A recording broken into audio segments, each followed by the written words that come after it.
Hallo und ganz herzlich willkommen zu der allerersten Folge von Brain Rain auf Schweizerdeutsch. Schön bist du dabei.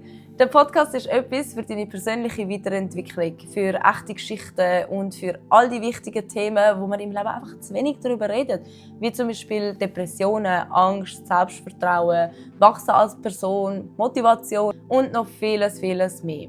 Was der Podcast speziell macht, er ist zweisprachig. Ich werde nämlich jede zweite Woche eine Folge auf Deutsch veröffentlichen und in der Woche dazwischen eine auf Englisch. So will ich mehr Menschen erreichen. Weil die Themen, die ich anspreche, sind wichtig, egal welche Sprache du sprichst oder von wo du kommst. Ich werde meine ehrlichen Erfahrungen teilen von meinem eigenen Leben und von Sachen, die ich einfach gelernt habe. Einmal wird es lustig und einmal wird es tiefgründig, aber es ist immer echt. Und wenn du gerade selber nicht so eine einfache Zeit durchstehst, dann möchte ich, dass du weißt, du bist nicht alleine. Wenn du das Gefühl hast, dass das etwas für dich ist, dann abonniere doch den Podcast und so verpasst du keine Folge mehr. Und wenn du Feedback hast, dann freue ich mich umso mehr, um das zu hören. Du findest mich auf Instagram unter mirojax oder auf TikTok unter mirojax und Yagi-Effekt. Merci, hast du den Podcast angeklickt. Dann würde ich mal sagen, geht's gerade los mit der ersten Episode. Auf Schweizerdeutsch. Ich bin ein bisschen nervös, aber das schaffen wir. Also, der Titel dieser Episode ist Druck, Erwartungen und Selbstzweifel. Starten wir mit, was ist Druck und was macht Druck mit uns? Es lehrt dich anpacken. Es lehrt dich die Eigenverantwortung übernehmen und es pusht dich weiter oder inspiriert dich auch. Zu viel Druck macht dich aber kaputt. Es nagt an deinem Selbstvertrauen und es lässt dich Nervosität spüren, und zwar die ganze Zeit. Und jetzt schauen wir mal an, von wo haben wir überhaupt alles Druck. Einerseits Social Media. Social Media hat mir damals mega viel Druck gegeben. Ich wollte immer so in irgendeine Ästhetik hineinpassen, habe aber nie Creators gefunden, die das repräsentiert haben, was ich denke. Es ist immer darum gegangen, alles zu besitzen und so Clean Girl Aesthetics oder was auch immer, permanent mit deinen Freunden irgendwo bei einem Beach chillen. Keine Ahnung was, aber irgendwie hatte ich dadurch öfters das Gefühl gehabt, dass ich ein falsches Leben lebe. Heutzutage ist es nicht viel besser, sind wir ehrlich, aber ich habe einfach aufgehört, mich zu vergleichen. Ich will aus dieser Erwartung herauskommen, dass mein Leben nur sinnvoll ist, wenn ich reich bin und finanziell mir alles leisten kann. Klar, wäre schön, aber man vergisst halt einfach, was wirklich zählt im Leben. Und für mich ist das einfach Freunde, Familie, kleine Momente, Sonnenaufgang, Sonnenabgang, deine Musik blästen. All diese kleinen Sachen, die ich einfach mega fest wertschätzen möchte. Sprechend von Familie, das ist nämlich mein nächster Punkt. Druck von Familie. Du musst etwas erreichen, du musst bessere Noten schreiben, du musst dich mehr melden bei Verwandten, du musst das Zimmer aufgeräumt haben und so weiter. Ich habe gelernt, viel Verantwortung übernehmen mit jungem Alter und ich habe dem Druck stets gewachsen sein. Ich habe stets Lob gesucht von meiner Familie und es hat einerseits zu Perfektionismus gestrebt. Bei gewissen Punkten bin ich ihnen unglaublich dankbar, aber es hat auch Punkte gegeben, wo ich amigs gedacht habe, egal was ich mache, ich bin einfach nicht genug. Und falls es dir auch so geht, will ich, dass du weißt, dass deine Familie immer eigentlich nur das Beste für dich will.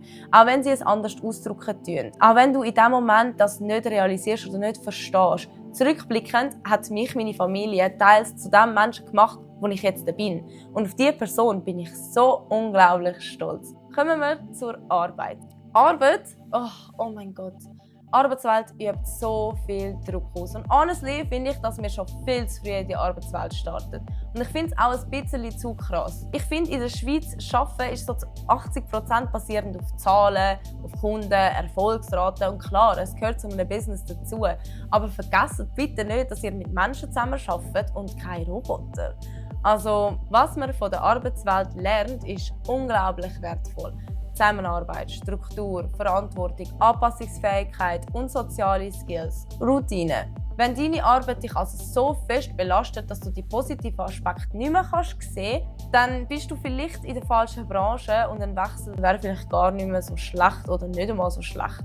Und ganz ehrlich, mit 16 eine Lehre anfangen und mit 19 fertig sein und nach 2 Jahren merkst, hey, die Branche macht mich fertig, dann such dir irgendetwas anderes. Es hält sich niemand davon ab und du musst dich überhaupt nicht schlecht fühlen, weil diese Entscheidung hast du getroffen, bevor du gewusst hast, wer du eigentlich bist. Kommen wir zum eigenen Druck. Ich bin ein sehr perfektionistischer Mensch. Also weiss ich, was es heisst, mir selber so einen krassen Druck geben und den auch aushalten.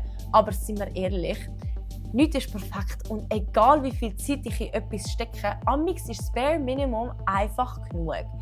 Wie kannst du also erkennen, wo es sinnvoll ist, Druck auszuüben und wo nicht? Wenn du permanent schlechte Noten schreibst, solltest du dir vielleicht eine Strategie suchen, wie du dich verbessern kannst. Weil da kann Druck positiv sein. Es geht schlussendlich später um deine Arbeit. Wenn du aber schon gute Noten hast, macht es keinen Sinn, dir einen festen Druck zu geben, um auf den Sechser zu kommen. Weil, sind wir ehrlich, es ist nur eine Zahl auf einem Stück Papier.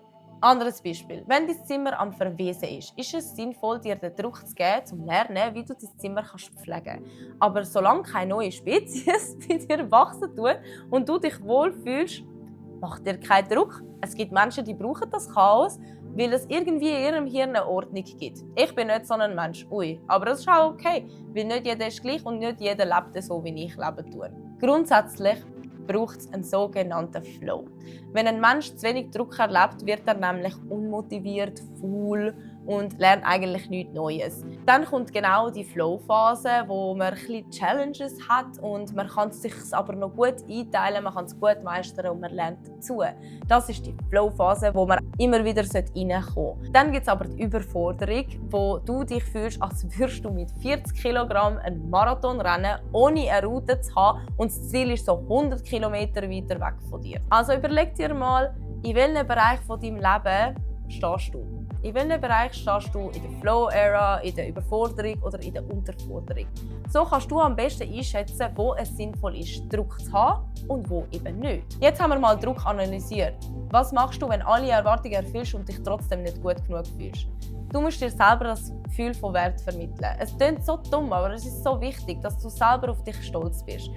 Andere können sagen, was sie wollen. Du musst in diesem Moment sagen, nein, ich finde, ich mache das gut und das stimmt nicht. Selbstreflexion hilft dir so fest dabei, das aufzubauen. Überleg dir in diesen Situationen, ist es sinnvoll, was die Person sagt? Kann ich mich in diesem Bereich wirklich verbessern? Oder macht das keinen Sinn? Beispielsweise, was du machen kannst, um dich selber dazu zu motivieren oder an dich selber glauben, ist dir kleine Reminders aufschreiben. Einerseits kannst du Reminders auf deinem Handy machen, die dann jeden Tag so aufpoppen. Andererseits kannst du zum Beispiel ein Post-it in den Spiegel kleben und dann steht dort drauf irgendeine kleine Nachricht, die dich happy macht. Bei mir zum Beispiel, jeden Morgen um 6 Uhr morgens kommt bei mir eine Nachricht, Jungkook loves you. Er ist so ein Idol von mir und das motiviert mich, um an mir selber zu arbeiten. Also, der Hauptpunkt dieser Episode ist, um dir zu zeigen, dass Druck zwar gut sein kann, aber es irgendwo auch eine Grenze hat. Und das Wichtigste ist, supporte dich selber. Als würdest du deine beste Kollegin supporten oder deinen besten Kollegen supporten. Supporte dich genau so, wie du es bei ihnen machst. Ein Endtipp: Frag dich mal, mache ich das für mich oder mache ich es für das Bild, das andere Leute von mir haben sollten? Und somit danke dir fürs Zuhören. Lass doch einen Kommentar da mit deinen Gedanken dazu. Und nächste Woche geht es weiter mit dem Thema What is Self-Improvement really? Dann wünsche ich dir noch eine ganz schöne Woche und bis bald. Ciao, ciao!